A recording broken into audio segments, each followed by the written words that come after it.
everyone.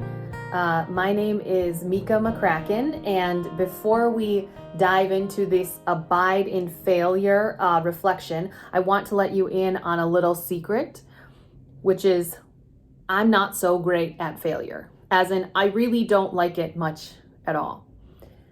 Which is kind of funny because as the ELCA's first executive for innovation at the ELCA church-wide offices, a lot of my time is spent trying to help other people get more comfortable with failure and setting up contexts for failure and processes for learning from our failures. But like I said, failure is not something that I really like, nor that comes easily to me. I can think back on small failures, often wound up with those other emotions, and perhaps you can too. I can feel it now, that public failure of the 4th grade spelling bee, where I misspelled the word stomach. I mean, thinking in my head, don't say K at the end. But like all little extroverts I want to do, if I'm thinking it, I'm saying it. STOMAK.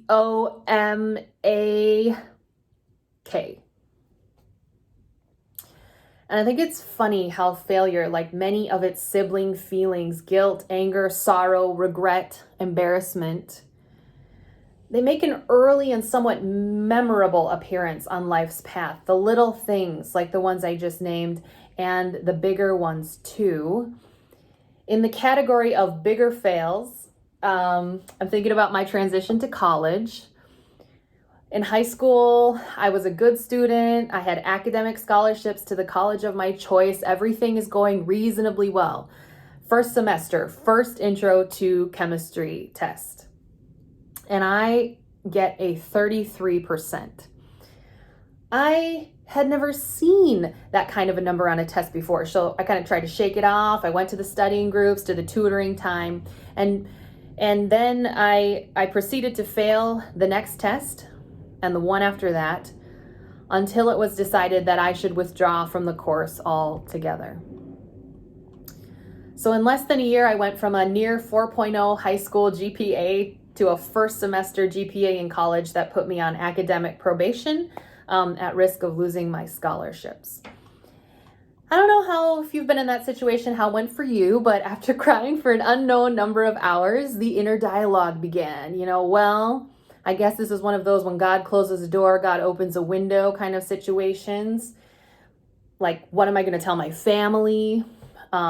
Too soon on that whole opens a window thing. I wonder how much water I need to drink to restore the fluids I've lost in this great fit of crying. So I changed from my dream of becoming a doctor to exploring the other options for being successful and helping people, which really have brought me to the path that I'm on now. In our work with the ELCA Innovation Lab, we have a saying we like so much that we put it on a little pin. And that saying is, fail boldly. Outside the church world, failure is becoming known as the key to innovation. And researcher, professor, and storyteller Brené Brown says, there is no innovation and creativity without failure, period.